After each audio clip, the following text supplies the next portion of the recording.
Today's reading is from Revelation 13, 11 through 18. Then I saw another beast that rose out of the earth. It had two horns like a lamb, and it spoke like a dragon. It exercises all the authority of the first beast on its behalf, and it makes the earth and its inhabitants worship the first beast, whose fatal wound had been healed. It performs great signs, even making fire come down from heaven to earth in the sight of all.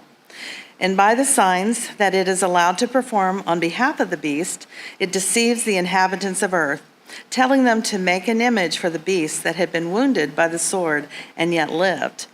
And it was allowed to give breath to the image of the beast, so that the image of the beast could even speak and cause those who would not worship the image of the beast to be killed. Also, it causes all, both small and great, both rich and poor, both free and slave, to be given a brand on the right hand or the forehead, so that no one can buy or sell who does not have the brand, that is, the name of the beast or the number for its name. This calls for wisdom. Let anyone with understanding calculate the number of the beast, for it is the number for a person. The number is 666. Ooh. Anyone scared? This is why we're doing this. We are, by the way, welcome to Neighbors Church. If I haven't met you yet, I apologize for that. My name is Trevor, and unfortunately, I'm the pastor here, so you're going to have to put up with me for a little while here. We've been going through the book of Revelation because it is a book that has been used so scary, and just people don't even want to read it.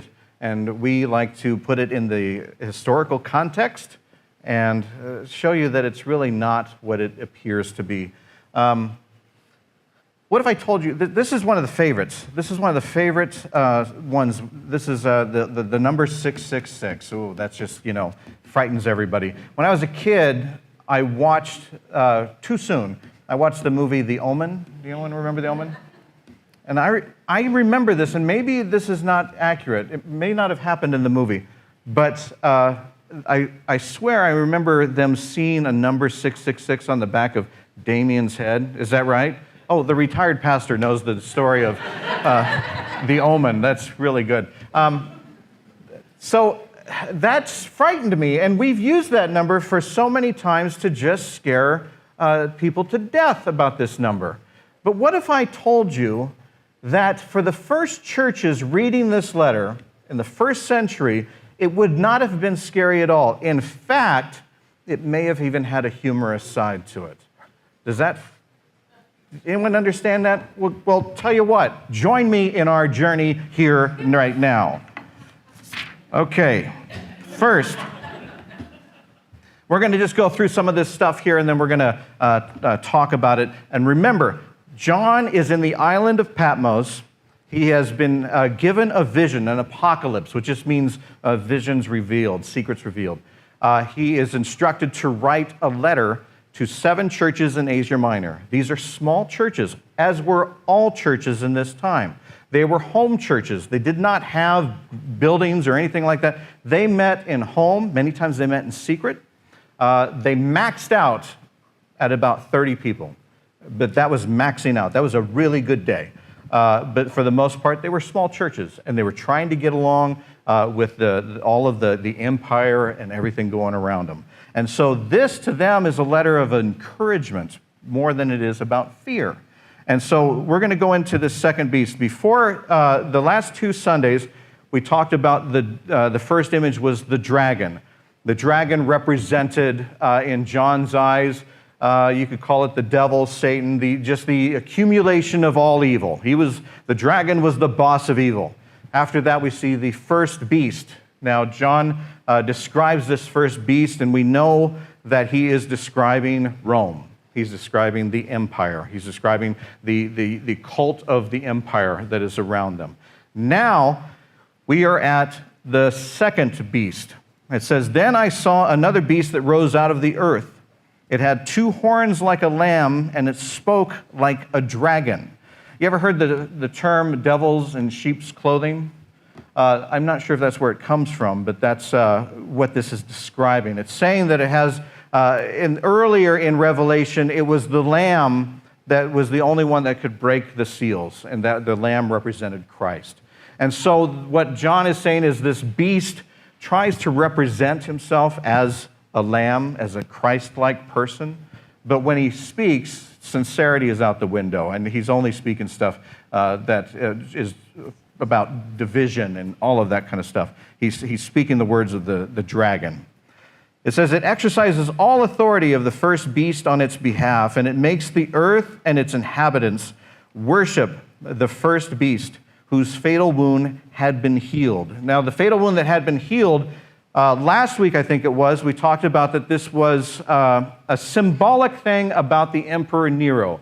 Nero was the emperor that really started war on Christians, and it was just ugly. It was violent, it was torturous, all of this kind of stuff. There were people at this time that actually gave into the conspiracy theory that Nero had still been alive. So that's kind of what that has to do with. But in John's way, he's really talking about that a lot of these emperors die, but the evil remains. They're still puppets of the dragon. They're still doing the dragon's bidding. And so if Nero just by name dies, the other ones come up. And so you think that you've killed off one, but another one pops up in its place here. Now, who is the beast, the second beast, referring to?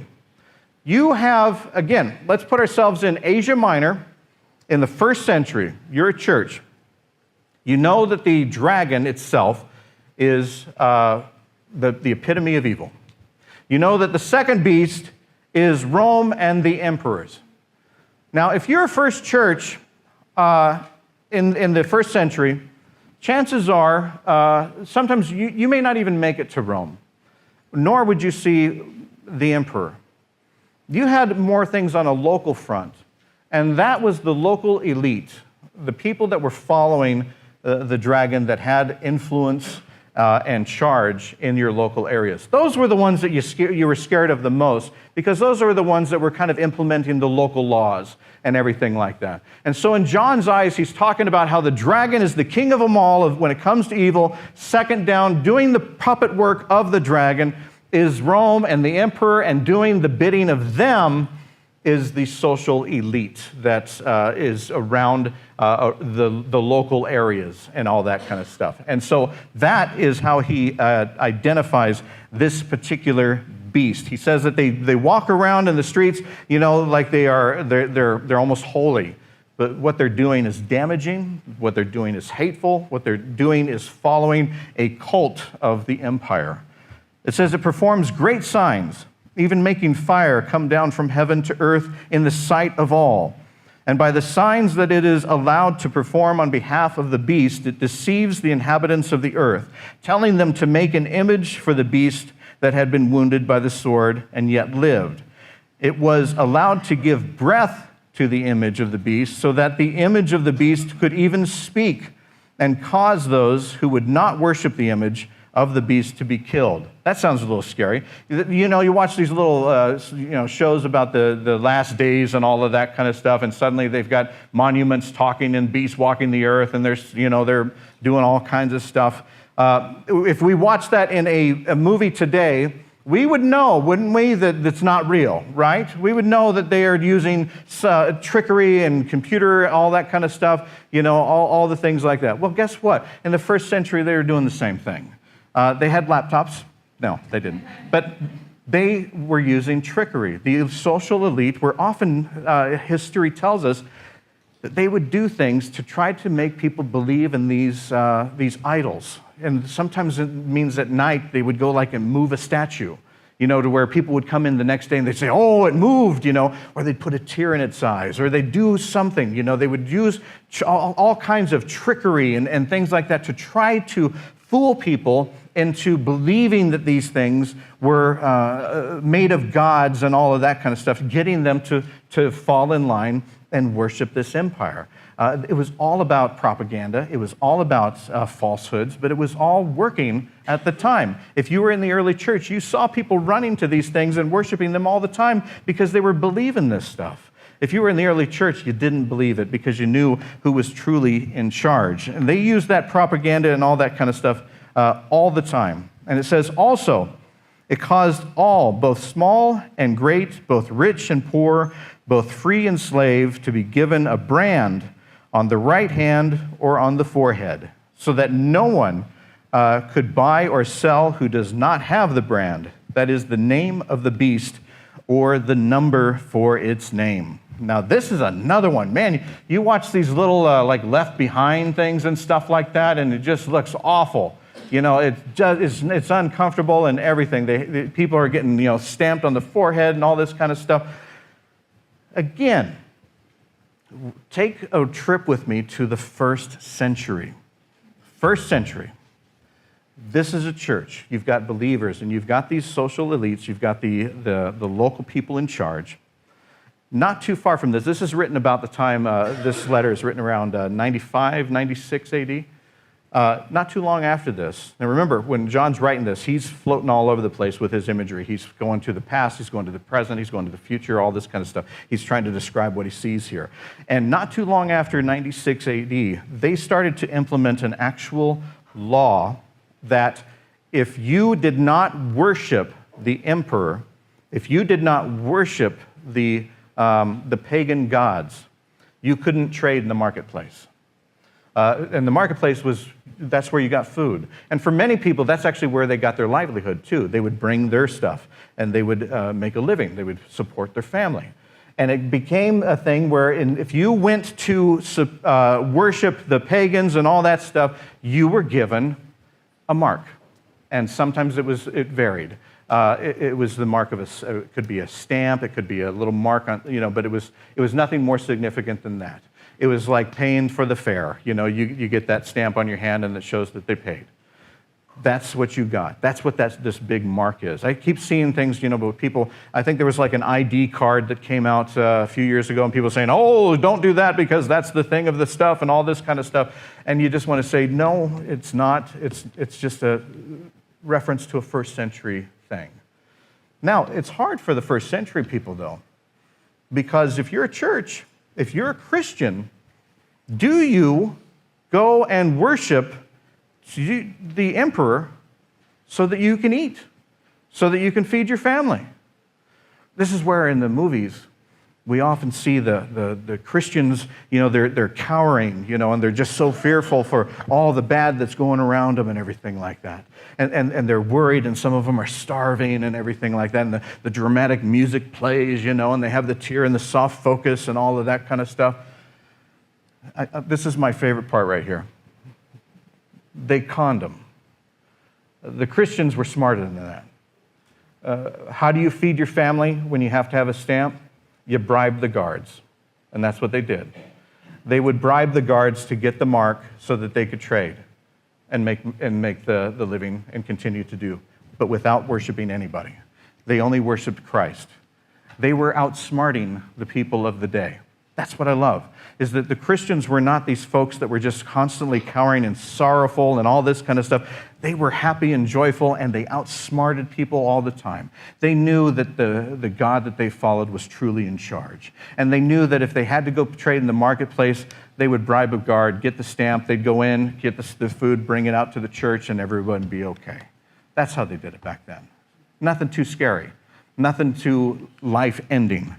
So we're going to continue here. He says, "This calls for wisdom. Let anyone with understanding calculate the number of the beast, for it is the number for a person. Its number is 666. You never hear this read anywhere without dramatic music playing. You'd never hear that. Maybe even like an echo effect. This is too something that is not. This is the part right here. Did you guys catch the joke there? The early church people that were reading this would not have only felt good about this, they would have laughed.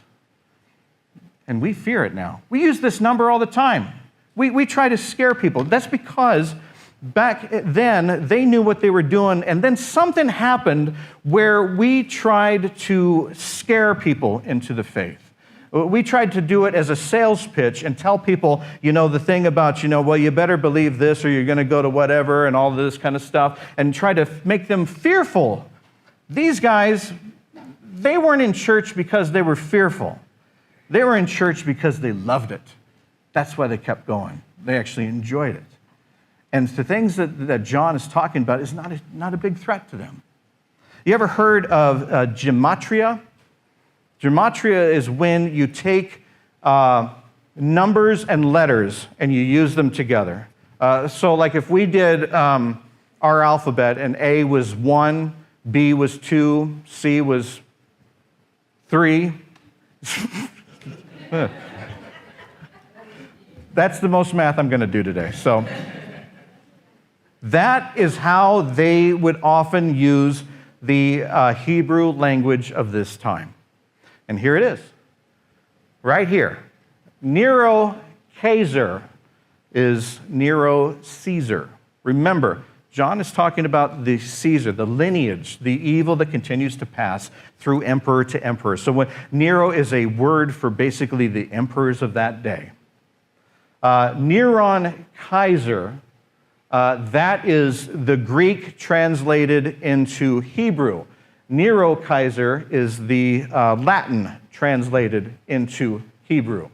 And you'll see over here, we've done the same thing with Jesus translated, and it comes out to 666 or 616. You may not realize this, but there are a lot of ancient texts that have no mention of the number 666. They mention 616, but it didn't become popular, so we just adopted 666.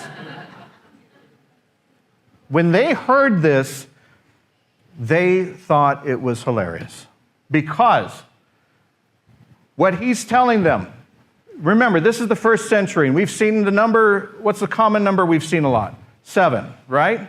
7 meaning completion, and then sometimes it means perfection. So if you had the number 777, that meant perfection. By their number system, they're saying, look, John is saying Jesus is that far above perfection. But he's laughing because Nero and all the emperors are that far below perfection. This is not a threat. This is him calling them knuckleheads. That's what this is. He is saying, you've got a lot of people out here, you've got this beast, but remember, it says this number is assigned to just a person. We follow a God. We follow a God. This is just a person that is a puppet of the dragon. This is nobody. This is a knucklehead. This is a buffoon. This is a dork face. And they would have laughed. The giggling that you just did there, that's exactly what they would have done at the time. This was a joyful letter. This was a joyful part of it because what John was doing is he was doing a parody. Parody, for those of you that want a definition, a humorous or mocking imitation of something using the same form as the original. John's description of the dragon and the beast and all this kind of stuff is a parody. He's actually doing stand-up here. Well, he was. 2-drink minimum. He's got the dragon, which we would call Satan, the devil, whatever. He's got the first beast, which is the Roman Empire. He's got the second beast, which is the local elites. He talks about how they do not measure up to perfection at all. This is a parody of the Trinity. He is telling and reminding his followers, the people that are in these churches that are reading these letters, he's giving them a reminder. You follow Jesus Christ. You follow the true Savior. You follow God. You follow the one that on Easter morning defeated all of this. You followed all of this. We're not here to worship mere politicians. We're here to worship God. This holds no candle to this. If you're in the first century, this is so reassuring to you. It's a subtle reminder. Now, I wish that our translations, instead of using all this number and all this kind of stuff, would just say, God is God and they are boneheads. It would be so much easier for us to understand. But we have to understand, this would have caused them to chuckle, to laugh. They would have left this, even knowing that there is the threat of persecution. They're not living in a nice world at all. But they had joy. If you walked by an early church in those days, you would hear singing. You'd hear laughter. You would hear what we hear during our 3-minute breaks. which usually ends up being 5. But the reason that they last long is because people are joking and they're enjoying themselves. People are asking, how are you doing? We're enjoying the food. This is what the early church did. They were Christians not because they were afraid. They were Christians because it was a good thing. They loved it. They loved the fact that they were loved. They knew that they could play games with the empire. They could get the food. There was no threat there. They knew that there was the danger of being persecuted. And they knew that there was the danger of being killed. They knew that they were living in a world that was run by a cult. But they had no fear because their scope was much wider, and they saw who truly was in charge. It wasn't the dragon. It wasn't a beast. It wasn't anything scary. It was 888. It was Jesus Christ. They were laughing when they read this letter. They were laughing of reassurance of how they felt, and they were laughing in the face of the emperor. You could take away their lives. You never once took away their fear. You never once took away their faith. They only knew Christ. And that is what we're supposed to be doing today. But we don't get people, this is the problem here. We do not get people to join the church by telling them that there's a monster out there that's going to kill them. But for centuries, we've done this nonsense. We've tried to create scary things and all of this kind of stuff, when what we don't realize is that John is laughing. Why don't we share the gospel that way? It's much easier to go to a restaurant because people say, the tacos are amazing, instead of saying, go to this restaurant or they will kill you. But that's what we do in church. We try to tell people, you got to be saved, or else, the boogeyman's going to come and get you. And we try to tell people that the politicians in this world are much bigger threat. They're no different than they were in the first century. And Christ was no different. We don't worship politicians.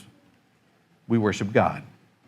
That was the reminder that he gave them, and that's the reminder he gives us now. And we don't also, while I'm on this soapbox, it's a very short one, by the way, we do not win over anybody by making them our enemy and by calling them names and all of this kind of stuff. People were joining the church in the first century under deplorable conditions because they experienced something they've never experienced before, and that was love. Many years later, Rome itself would turn Christian. And one of the reasons for that is because the soldiers themselves were turning Christian. Not because they were afraid. It's because they understood what love was. Rome could not contain it anymore. This church continued to grow and grow. And even the people that were once sought as enemies were now becoming friends. We've got to hold on to that. We've got to hang on to that. Because we like to just go on social media or whatever and just say, there's the boogeyman and we hate him and all this kind of stuff. But there are people in this world that need to know that Christ loves them. They need to know that the evil in this world is being controlled by something. They need to know what love is.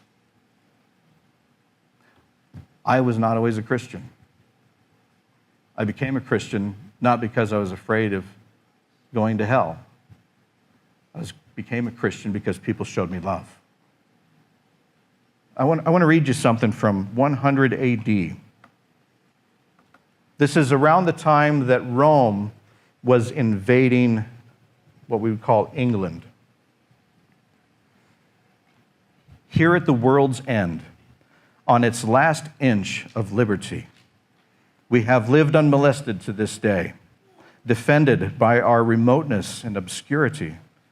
But there are no other tribes to come, nothing but sea and cliffs and these more deadly Romans, whose arrogance You cannot escape by obedience and self-restraint. To plunder, butcher, steal, these things they misname empire. They make desolation and they call it peace. Now, if you were on social media and you read that, you might think that that was written by somebody that was about to be invaded.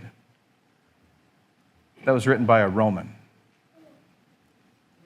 Tacitus in 100 AD wrote that because he was becoming self-aware.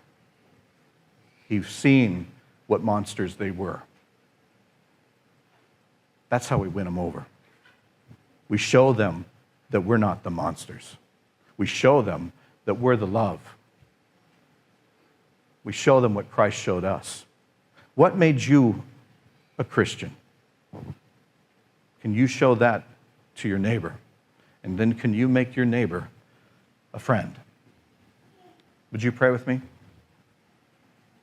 Gracious and loving God, help us to work through the things that we fear most by understanding who you are, truly who you are. Help us understand that in the big picture, the battle's already been won. You have defeated death. You have defeated evil. We stand by you. Help us to enjoy our Christianity. Help us to enjoy our faith. Help us to enjoy each other. Help us to love you, to love ourselves, and to love our neighbor. In Jesus' name, Lord, we pray. Amen.